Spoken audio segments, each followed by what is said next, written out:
Shalom to the Lord's people, giving all honor and glory and praise to the Lord. Yahweh Ba'Shem Yahushai, call Lam Yahweh Ba'Shem Yahushai. Double honor to Ba'Shem Kakadash, double honor to Apostle GMS. Lord willing, this lesson is edifying and straight to the point. The title of this lesson today is going to be Times Are Bad, but Will Get Worse. And this title, this is where I got the inspiration to do my lesson. Here you have a prepper, which is not going off to prep, but he's 100% carnal prepper. I'm not sure what his spiritual backgrounds and things of the sort may be. Chances are very low that he's praising the true Lord, his true name and his true doctrine, and having trust and faith in that. But nonetheless, Esau, let's say let's give him the benefit of the doubt and give him that he's an Israelite foreigner.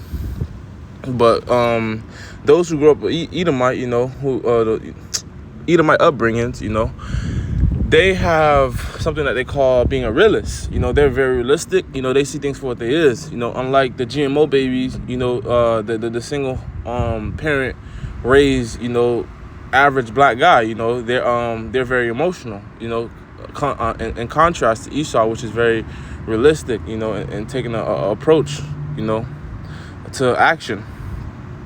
So he's talking about pretty much things, that he sees, things he hears, whether it be financially, whether it be dietary, whether it be food, decreasing rations and things of those sort. He gets into pretty much how to combat those things and how to be ready for those things, which is on point. But we're going to get into the spiritual aspect of it, and we're going to get into why we need to be doing these things, And really, the times we're coming into, we got to do everything we could do, but the Lord's going to save who he's going to save. He already know who he's going to save, But we, us not knowing yet if we're a part of that number, but hoping that we are, we want to do everything, to please him. Anything that he asks, we're going to do it, as far as feeding the sheep, as far as making our bodies a living sacrifice, as far as that, following the law, statutes, commandments to the rest of our ability, as far as being brotherly, loving, preaching the true word, not adding on to it. But nonetheless, let's get into it. The book of Revelation chapter 7 verse 3 saying, hurt not the earth, neither the sea, nor the trees, till we have sealed the servants of our power in their forehead. So pretty much it's a mark of tawah, a marking of exemption. That word mark, when you go into the Greek etymology, it goes into tawah. So you being exempt from judgment. It's a spiritual mark, in contrast to the MOTB, which is prophesied in Revelation chapter 13. And these are the small reasons why you have to go into etymology and history and things of those sort.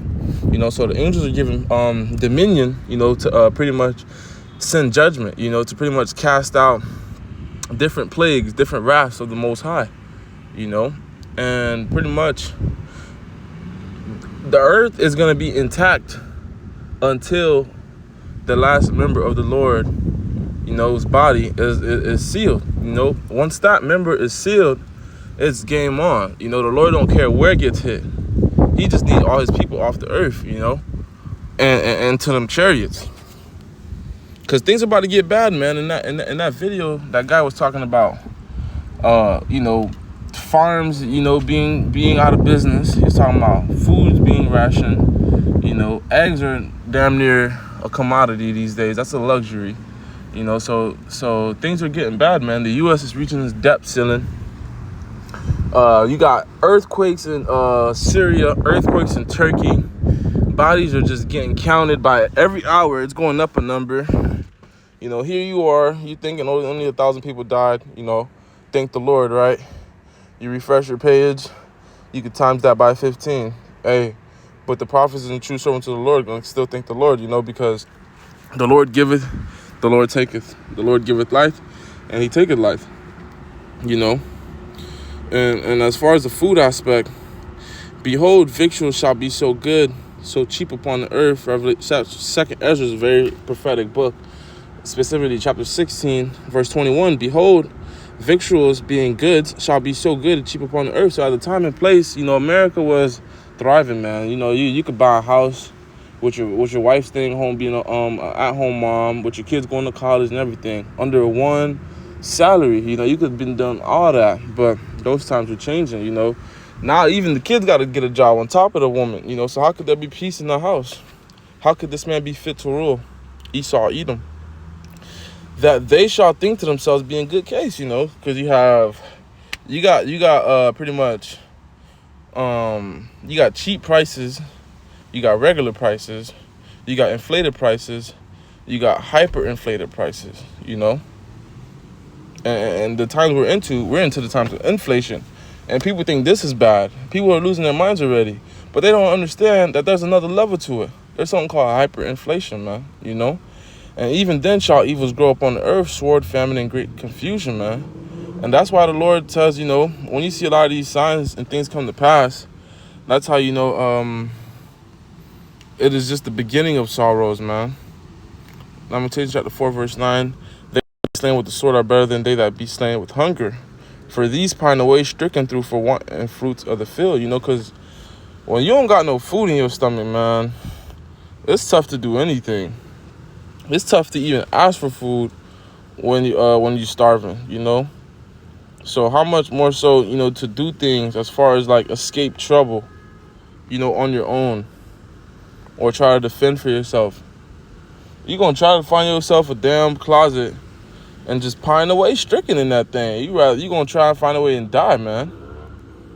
You know, you're gonna find poison to mix with some water and drink, man. It's gonna be bad out here. It's gonna be ravished, man. You think when these martial law troops come to seize homes, come to seize people, they gonna leave the cabinets intact? Man, they gonna you already see how they destroy people's homes nowadays. If it's a drug raid, they'll go in the baby room and turn it upside down for no apparent reason, just because they have the right to do so. They have a court-ordered warrant, you know, so they have the right to do what the hell they want and please. So when these dudes get this global order, they gonna do as they want. They gonna take your wife, they gonna pop your wife, they gonna fuck up your food that you got stored. Matter of fact, let's say let's give you the benefit of doubt that scenario doesn't happen, right? This is for people of the world and the heathens, of course. Let's say, you know, they leave your woman alone and con, right? So let's say they come in the house, they run you out of the house, right? All that food and prep and carnal stacking you just did, all that carnal prepping you just did, just went to waste, because now you can't even live at that house because some bully just bullied you out of that shit. And if you go back to it, you're gonna die. So now you're on the move, and now, you know, now you're on to the next step. Now all that work was for naught, you know, for nothing.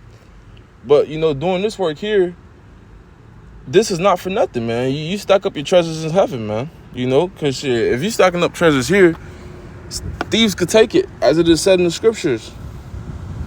Matthew chapter 24, verse 7, for nation shall rise against nation, kingdom against kingdom. There shall be famines, pestilence, and earthquakes in diverse places. All these are just the beginning of sorrows. Salakia, let me not add on to the word. All these are the beginning of sorrows, you know? So, literally. So when you start thinking these things, you gotta be like, damn, this bad, but shit, we just scratching the surface, because the time we're coming into, as stated in the Bible, was a time like never before. Before I get that scripture, you know, let's go through verse 7 again. For nation shall rise against nation. What is a nation? A nation is a kingdom. A nation is a country. A nation is a government. A nation is a ruling class, you know. And nations also are pretty much groups of people, you know, like the nation of Israel, the nation of Edom, the nation of Ham, the nation of Japheth, Elam, so forth and so on, you know. But nation here being countries and powers, right? You have what you have going on? You have Russia versus Ukraine. That's already World War III. That's just the beginning. They haven't even brought out their best weapons yet. You know, they just them wrestling. Kingdom against kingdom. You know? And that's internally and externally. You got you within America itself, you got different wars, you know, with different peoples of the same country. You know, so how much more so forth, you know, other opposing, you know, countries and things of those sort. There shall be famines. You know, you have grain silos, all these manufacturing plants being mysteriously blowed up. You got homeless people. You know, people can't afford food. They're cutting government help. Half the nation, more than half the nation is depending upon welfare assistance. So imagine when those dependencies are created and those people are no longer able to be dependent upon that. Who the hell are you gonna lean on? You know, so that's why you gotta seek the Lord now. Pestilences, you know, you have C-19, you got AIDS, STDs going crazy, cardiac arrest going crazy, you name it. Earthquakes, you just seen category 7, boy, that's bad, man.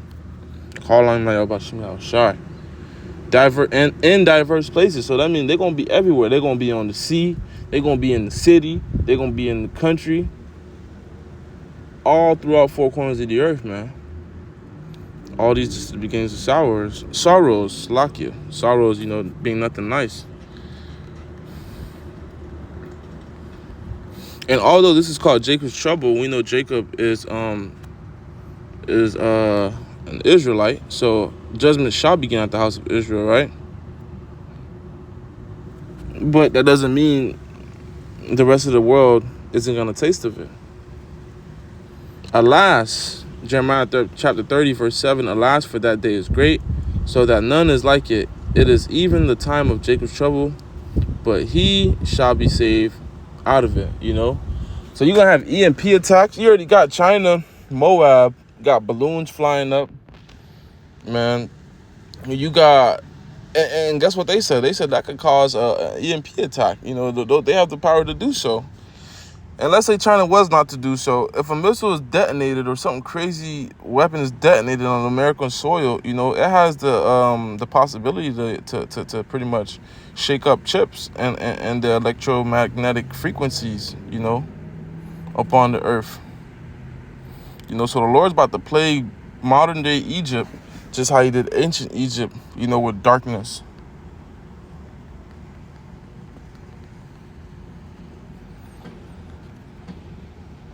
But that's really the point of this lesson. I'm getting ready to close out. Lord, when this lesson is edifying. But I'm going to read the book of Salakia. Bear with me. Baba Kushah, Exodus chapter 10, verse 21. And it reads, the Lord said unto Moses, stretch out thine hand toward heaven. Heaven being earth upon here, So this is also a form of spiritual powers too. This is the Lord working through Moses, that mediator for Israel. That there may be darkness over the land of Egypt, and even darkness which may be felt. So it's so damn dark, they feel that shit. Their skin, because they can close their eyes and their skin could tell them it's dark. They don't even got to open their eyes to see.